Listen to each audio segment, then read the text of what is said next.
Okay, parents, I'm going to show you how to do the distributive property. The distributive property is like the break apart method, is we break numbers that are really big and break them into smaller numbers so they're more manageable for the students to solve. So what I'm going to do here is we're going to read this problem, and then we're going to do what I call is the cubes method, how we break apart. It's like a close read on a math word problem. Okay, so Brandon needs 6 boxes of spinners for his fishing club. The cost of each box is $7. How much will Brandon pay? So I know the information it tells him will circle 6 boxes of spinners for his fishing club. Each, oh, there's that each, and we talked about how each is a key word for multiplication. Each box is $7. Then I'm going to underline or highlight my question. How much will Brandon pay? Okay, how much is he going to pay? So now I'm thinking to myself, okay, Brandon needs 6 boxes. And if you'll notice, I have an array already. 1, 2, 3, 4, 5, 6. The first number is 6. So I'm going to come up here and put 6. And because each is a key word for multiplication, 6 times, and there are 7 going across, 7 in each box. 1, 2, 3, 4, 5, 6, 7. Okay, 6 times 7, and we're going to figure out what that is. But let's just say that we don't know our 6 facts and we don't know our 7 facts. We want to break this down smaller into smaller numbers. And I tell the boys and girls, always go to the biggest number, the biggest factor, which is 7. And think to themselves, what 2 numbers, if you add them together, equal 7? And most of the time, we break the number 7 up into 3 and 4. So if 3 plus 4 is 7. So I'm going to break the 7 up. So what we're going to do is we're going to come over here and break this apart right here. So we're going to draw a line, and I call this the wall. Okay. Now this is the 7, so we're going to go across. I'm going to count over 3 because this is a 3. 1, 2, 3, and then I'm going to draw a line right here, breaking that apart. Okay. So I'm going to make that line a different color so it'll stand out. I didn't mean to do that. Okay, so this is my wall, my line.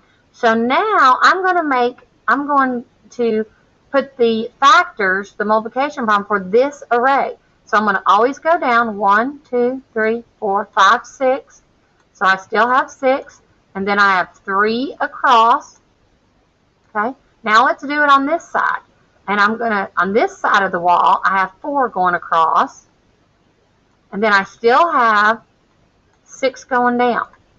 So now I'm ready to use some parentheses to group these. So I'm going to say my multiplication for this side right here is going to be 6 times 3. Get my times sign. And I'm going to put parentheses under here. Okay, then I'm going to plus, right here, plus, because this wall we're going to add because we plus here. We're going to say 4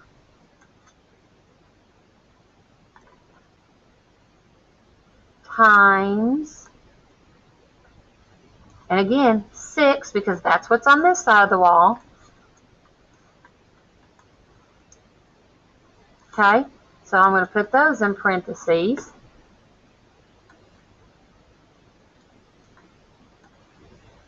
Alright, now, I'm going down a little bit here. Now I'm ready to solve what's inside these parentheses, okay? So now, I'm going to say 6 times 3 is 18, plus 4 times 6 is 24, Sorry about the writing. I'm trying to do this good. Okay. Now we're just going to add these two together. So 24 plus 18. Going to add these. So 4 plus 8 is 12. Oh. And then 1 plus 2 plus 1 is 42. So the answer is 42. All right, so let's take a minute and review.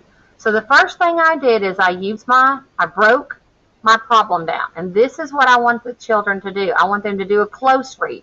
So we box up our keyword, circle our numbers, and then we underline our question. So then once I have that, I decided to say, okay, 7, that's a big number. I may not know my 7s.